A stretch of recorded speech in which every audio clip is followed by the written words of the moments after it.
Meus queridos, estamos aqui hoje na nossa casa para falar de um tema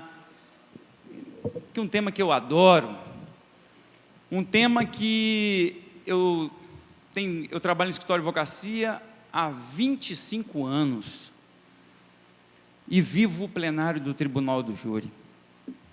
Esses dias atrás, estava eu na 7ª Câmara Criminal, fazendo uma sustentação oral, e a minha resignação que eu trazia para exame dos nobres desembargadores da 7ª Câmara, era justamente a questão do fatiamento das ações penais que o Ministério Público está praticando hoje, esse péssimo vez, ou seja, há apenas um único manancial probatório, mas daquele acervo probatório, o Ministério Público colhe alguns fatos. O que ele faz? Ele não apresenta tão somente uma denúncia, ele fatia as denúncias. E hoje, vários juízes de primeiro piso estão cantando conforme a música que o parquet coloca para tocar. Então, eles fatiam a ação penal ou oferecem a denúncia, pedindo a prisão preventiva, ela é decretada. Se você logra êxito, se você consegue uma liberdade, uma aplicação de uma medida cautelar diversa da prisão prevista no artigo 319 do Código de Processo Penal, e ali na iminência do alvará de soltura ser expedido, o que o Ministério Público faz? Oferece outra denúncia e pede uma nova preventiva pelo outro fato. Aquele fato constante da segunda vestibular acusatória.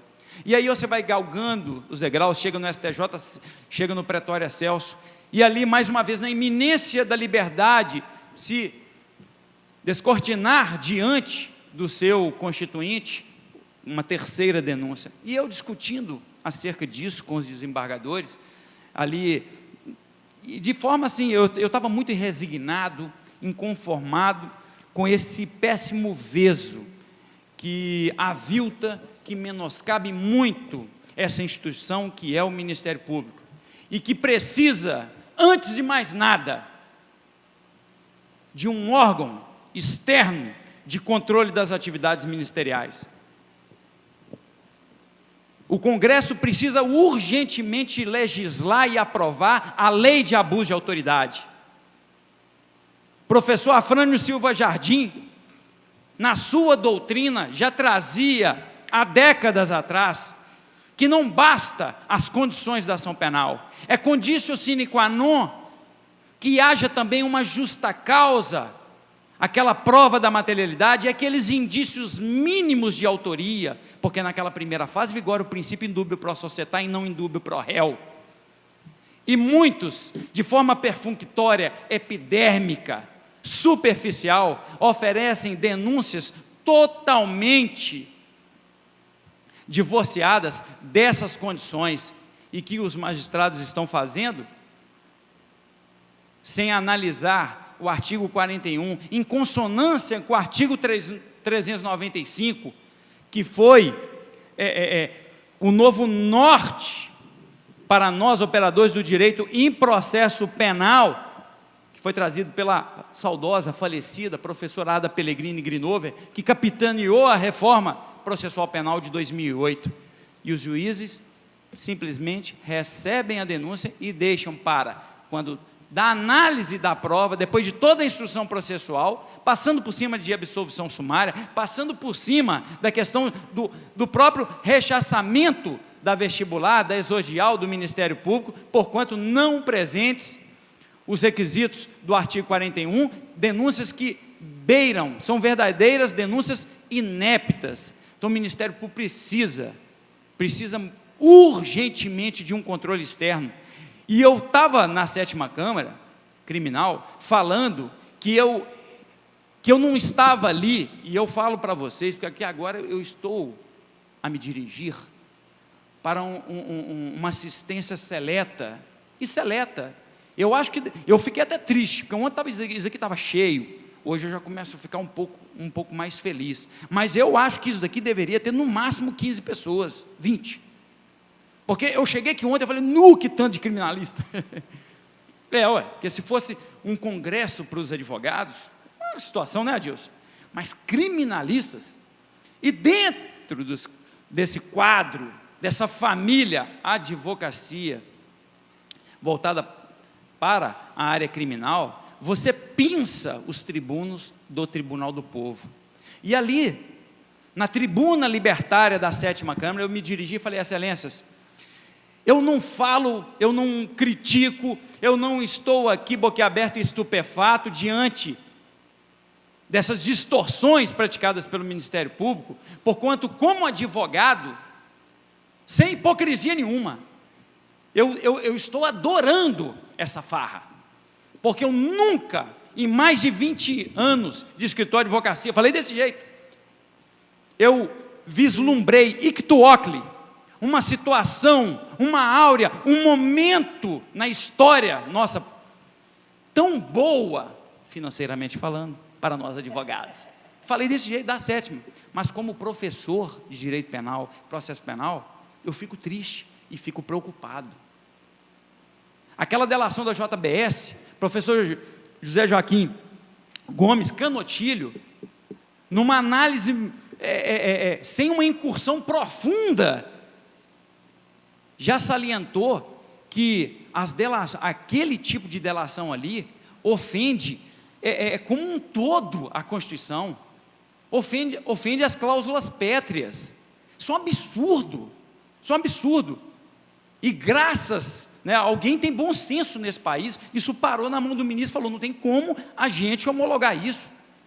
Meu amigo, deixa eu só te falar uma coisa: tirar o habeas corpus de um advogado criminalista é a mesma coisa que você tirar de um Jedi um sabre de luz. Você já viu?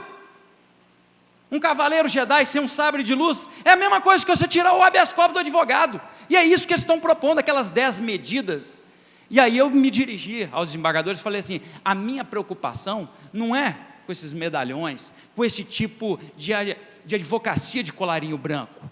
Não é que esses crimes aí, que a gente vê, porque ninguém sabe a escalação da seleção do Tite, mas todo mundo sabe o nome dos ministros do Supremo Tribunal Federal, porque hoje está assim.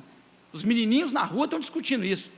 O menino está lá, brincando lá de bolinha de gude, está brincando lá no celular, que é negócio tal, mas se você perguntar para ele quem está na meiuca da seleção, ninguém sabe.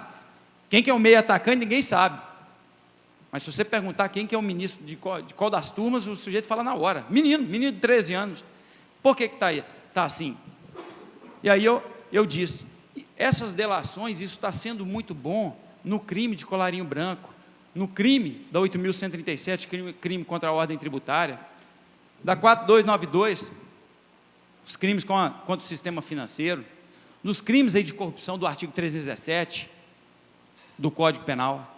Mas eu falei: a minha preocupação é que, do jeito que isso está fazendo, e eu disse desse jeitinho, ipsis literis, ipsis verbis, mutatis mutandis, o que deve ser mudado, de que da forma, da maneira, da proposta, do patamar como a gente está visualizando isso diuturnamente no Jornal Nacional, no Fantástico, na hora que isso descer do Supremo, do STJ, lá da República do Paraná, e baixar aqui para o primeiro piso, o que eu falo por front, está ali o Ramon, que estava presente ali, doutor Ramon, criminalista, que assistiu porque os desembargadores ficaram estarrecidos. Eu falei assim: na hora que isso baixar aqui para a vala comum, esse tipo de delação, vai morrer promotor, vai morrer advogado, vai morrer delegado, vai morrer juiz, e vai, anote,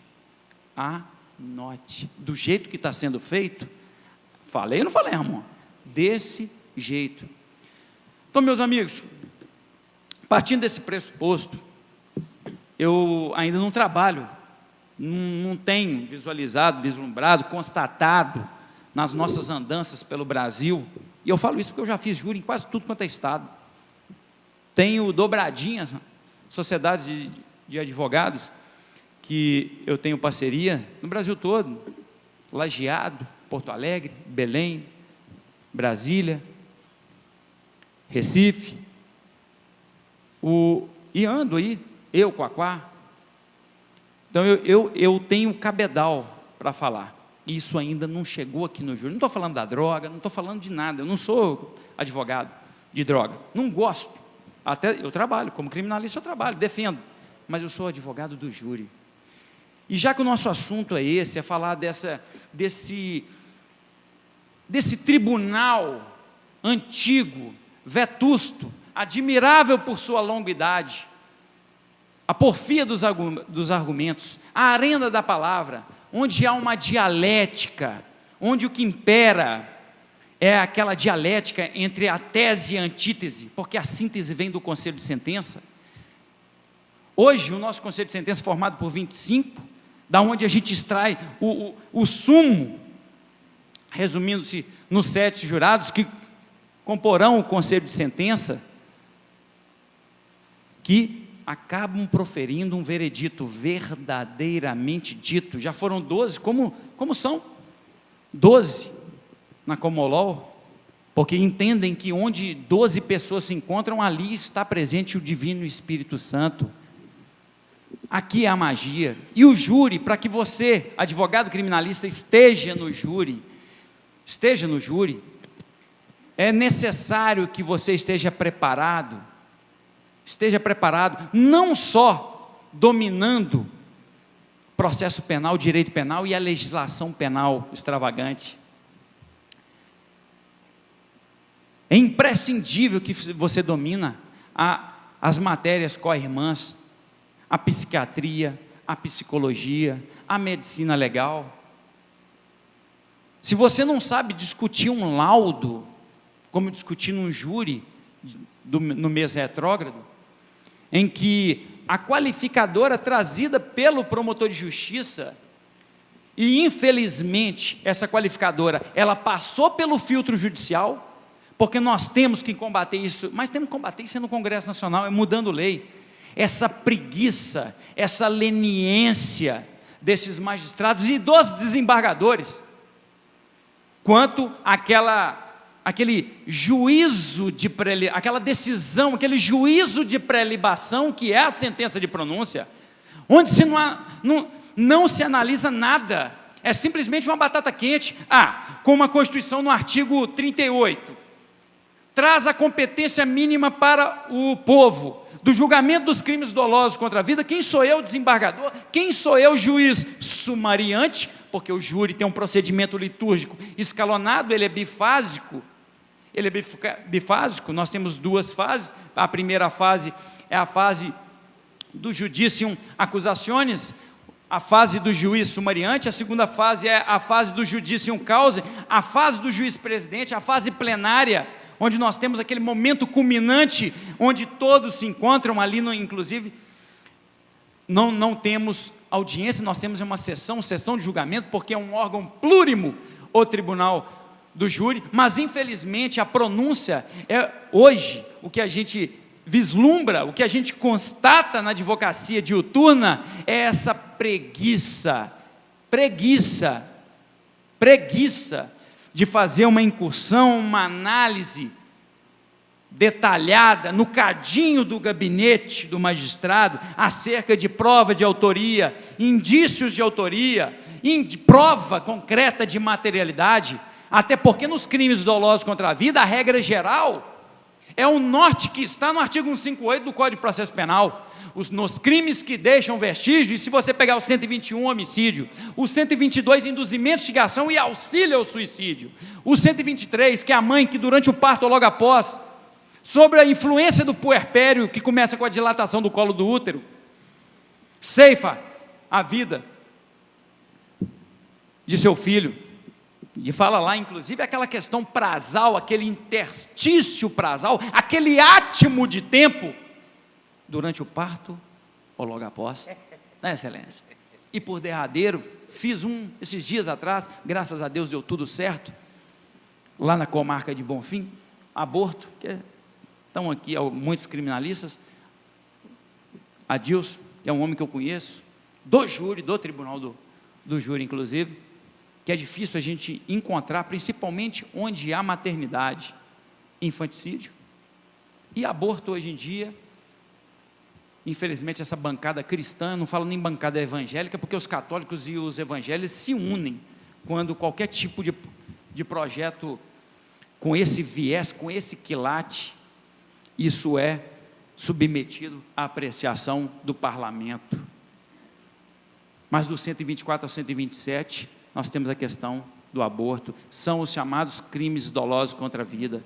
E, com base nessa cláusula pétrea, os magistrados, e com base no princípio do indúbio pró-societal, ou seja, na dúvida, eu lavo as minhas mãos, como Pôncio Pilatos fez diante do Salvador, que está vivo, que ressuscitou no terceiro dia, e submeto o réu ao seu tribunal constitucional, que é o povo, sem analisar nada. Só que isso chega no tribunal, via recurso em sentido estrito, e os desembargadores passam ao largo de uma incursão, de uma análise probatória, uma análise mínima, meus colegas, mínima. Então isso tem que ser mudado.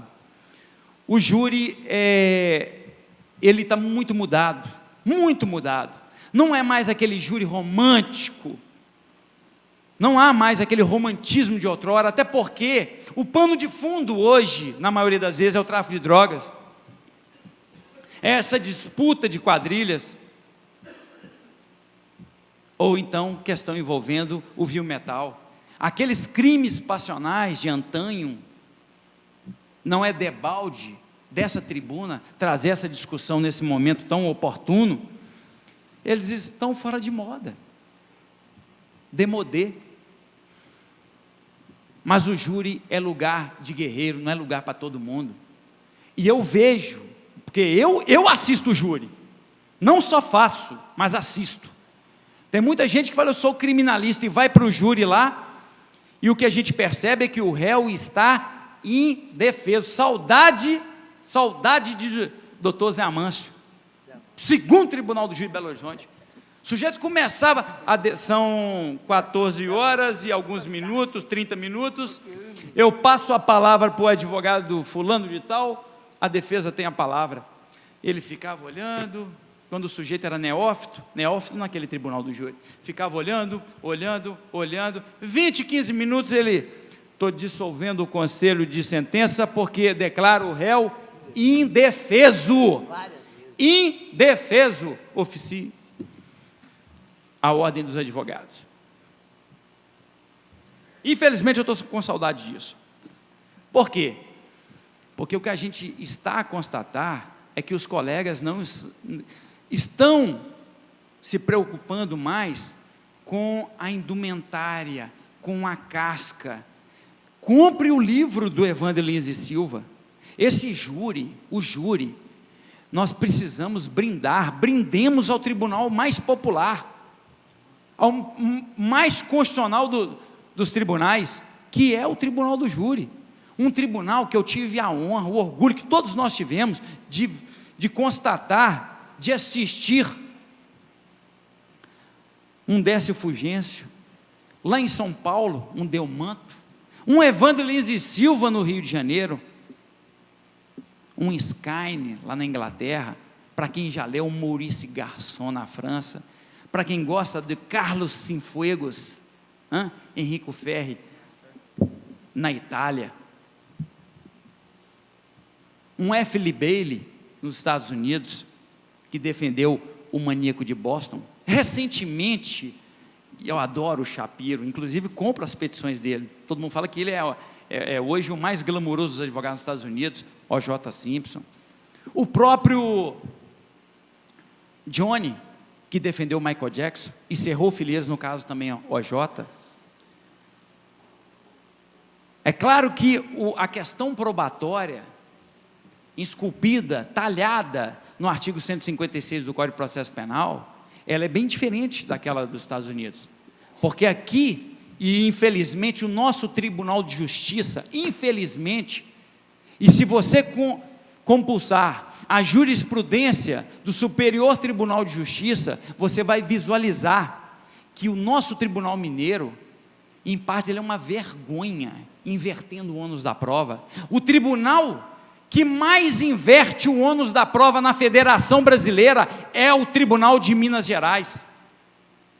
E o artigo 156 diz que o ônus da prova, o ônus probandi, e aqui eu não falo de obrigação, eu falo de, porque o ônus não é obrigação, o ônus é encargo. O ônus probandi é de quem alega. Então, se está falando que matou, não estou falando aqui de indícios, que é aquela prova isolada de um artigo só, artigo 239 do Código de Processo Penal, considera-se indícios a circunstância conhecida e provada que, tendo relação com o fato, autorize por indução, achismo, dedução, concluir-se a existência de outra ou outras circunstâncias. Eu estou falando de prova concreta. O ônus da prova cabe a quem alega, seja da materialidade, seja não de indício, agora prova concreta de autoria. Se matou a pedrada, a facada, o ônus é de quem alega, e quem alega está na inicial acusatória, seja o Ministério Público, ou até uma ação penal privada subsidiária da pública, que pós-88 virou cabeça de bacalhau, ninguém vê, né, Adilson? A ação penal privada subsidiária da pública, aquela que está lá no artigo 29 do Código de Processo Penal, até porque quando você constata isso, o que acontece? O Ministério Público o quê? Rechaça a queixa substitutiva, a queixa subsidiária, e oferece a denúncia substitutiva. Já na Comolol, não.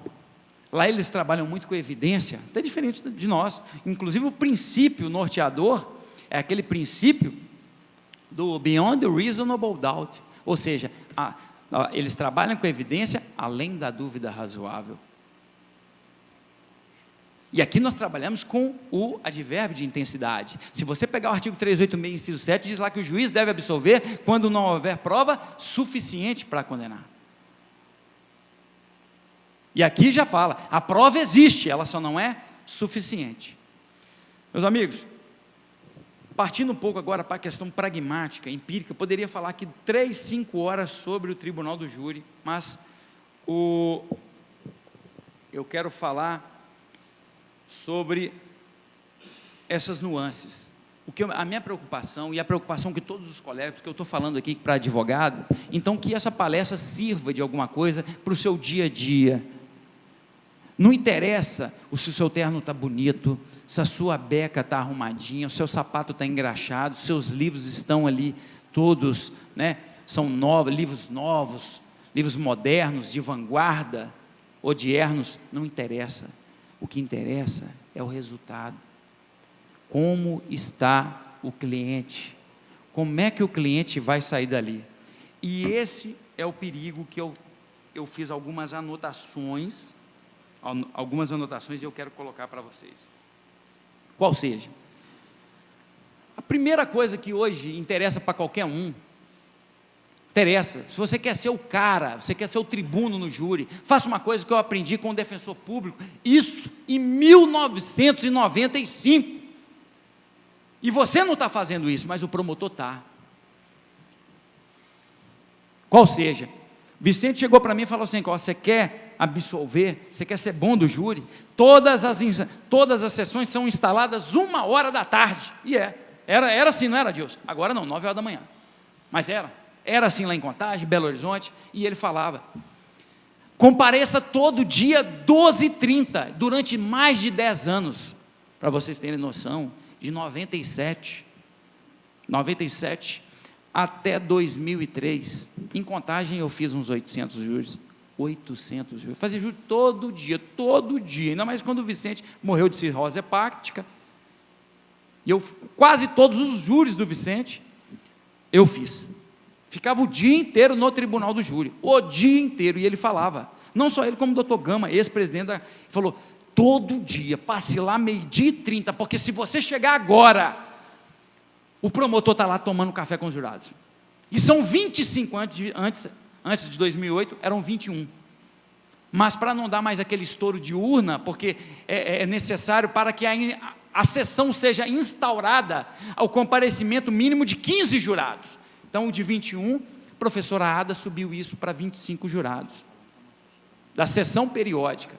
Então, o que eu trago aqui agora é o seguinte, se você está lá na sua cidade, saia do seu escritório todo dia, o júri começa às 9h da manhã, chegue lá às 8h30, a garrafa de café vai estar lá do lado, a sessão não foi instaurada, Mas se você chegar lá, ele já está todo bonitão, de beca, tá? Ele não usa toga, promotor, e está lá. Marco Aurélio sabe de quem que eu estou falando. Está lá apertando a mão de todo jurado, tudo bem, é o paladino da justiça, é o homem que representa a sociedade. É contra isso que você tem que lutar.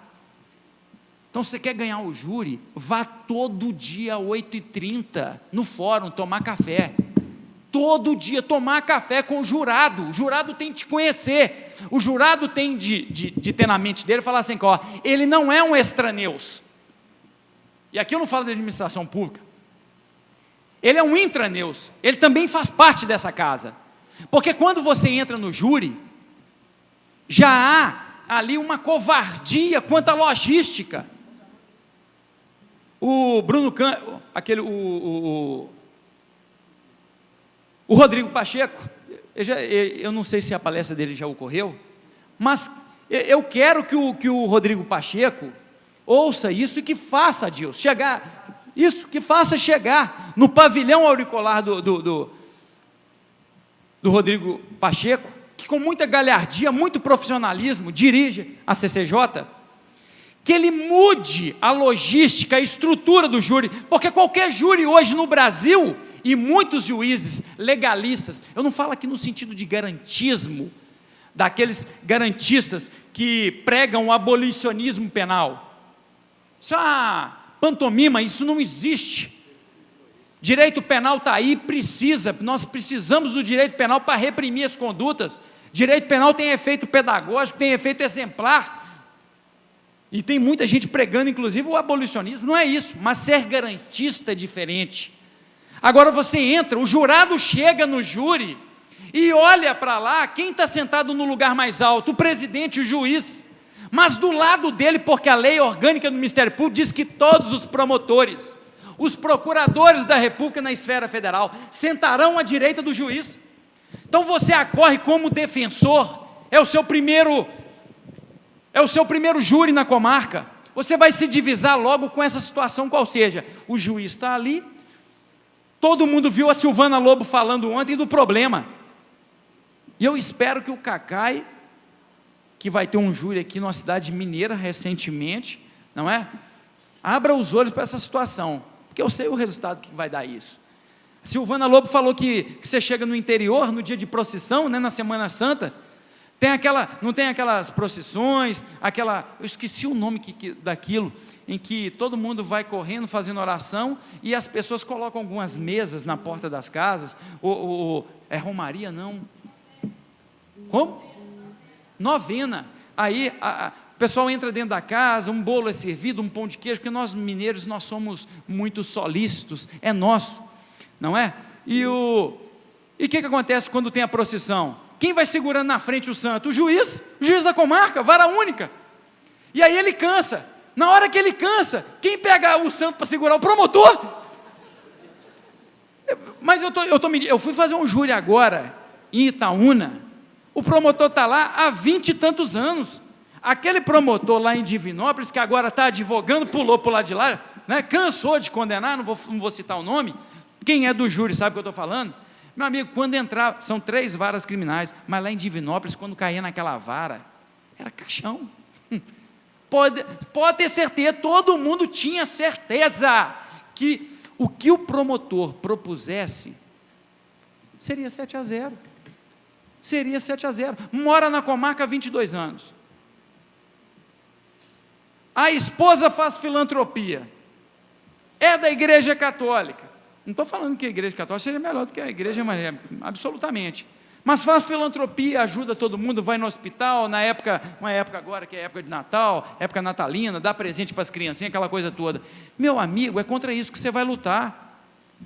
Hoje, e aqui ó, eu cito Contagem das Abóboras, porque o meu escritório é de Contagem, eu não sou da capital não, estou aqui ó, na faixa de Gaza.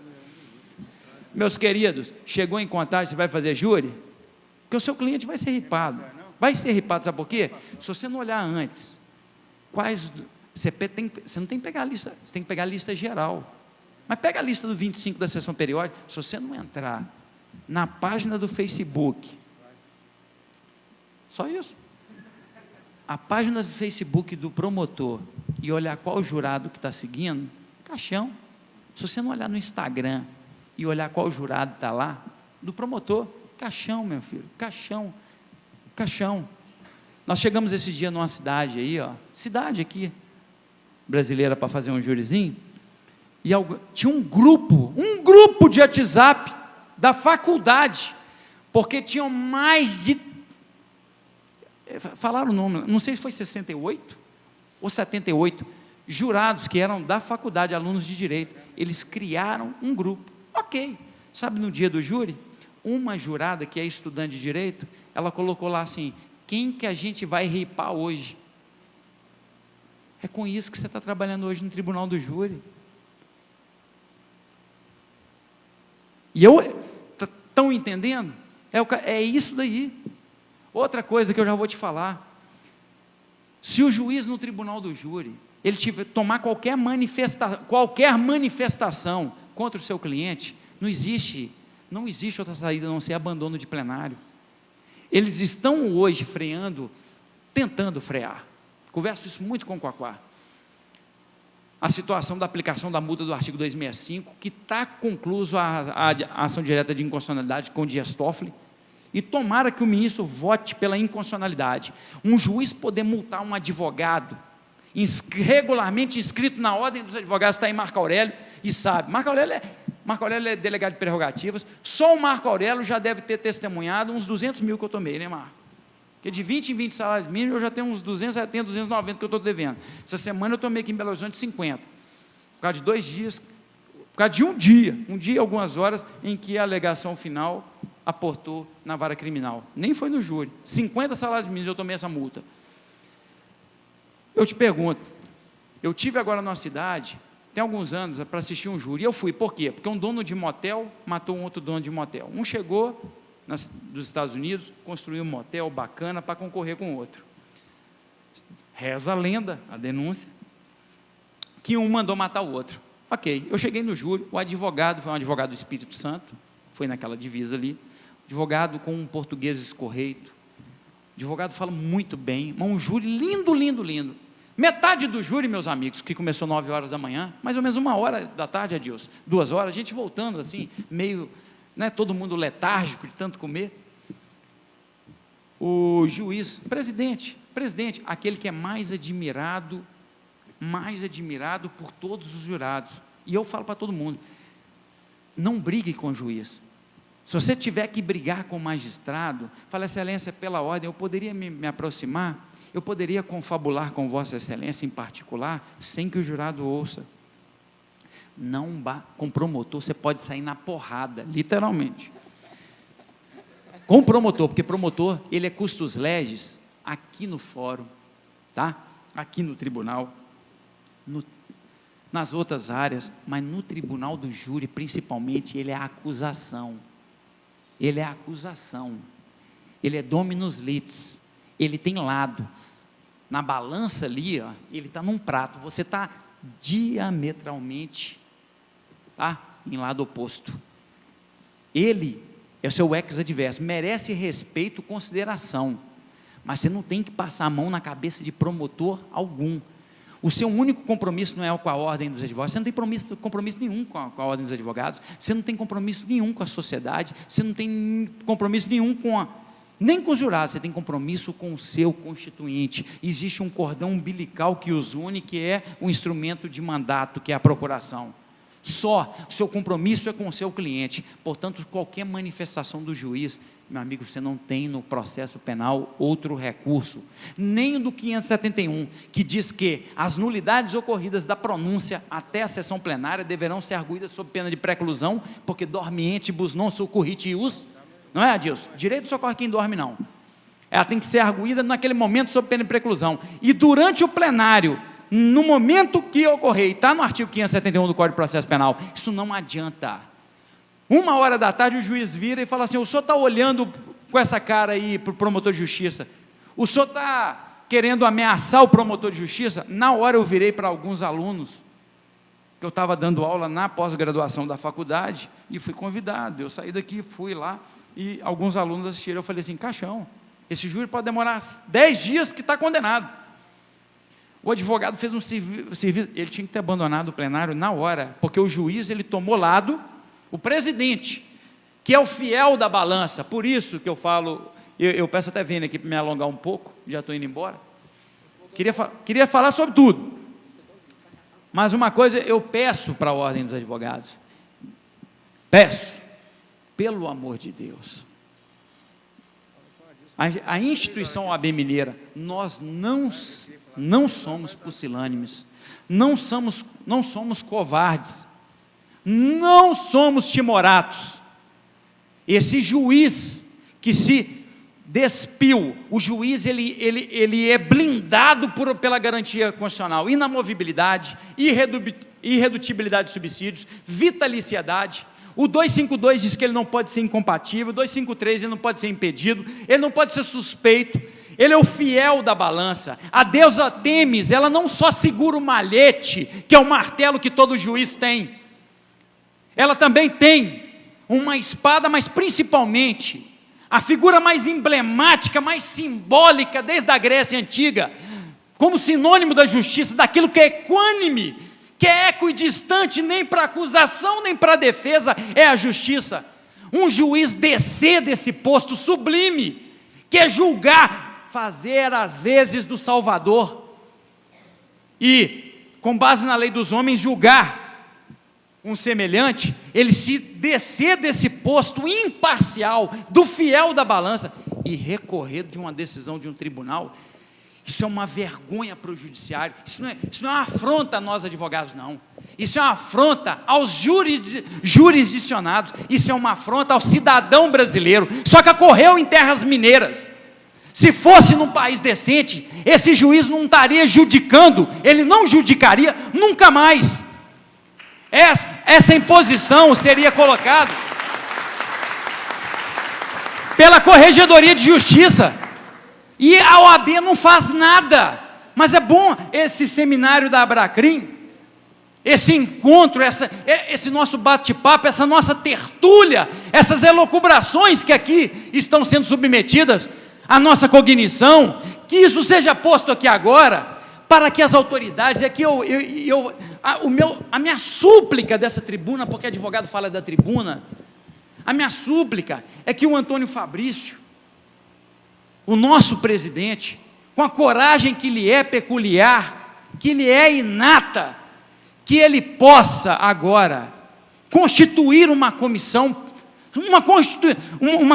única, com lupa, para analisar uma situação dessa. Meus amigos, pasmem, se essa moda pega, juiz virando parte. Vocês não estão... Todo dogma, Adilson, todo dogma, eu falo de dogma, aquilo que é inconteste.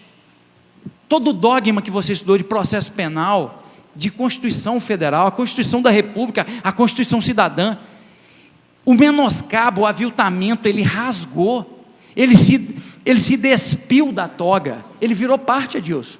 Juiz recorrendo, desde quando eu comecei a estudar, as duas únicas hipóteses de recurso ex officio, já estou acabando, as duas únicas hipóteses de recurso ex officio no Código de Processo Penal, uma inclusive já foi com a reforma,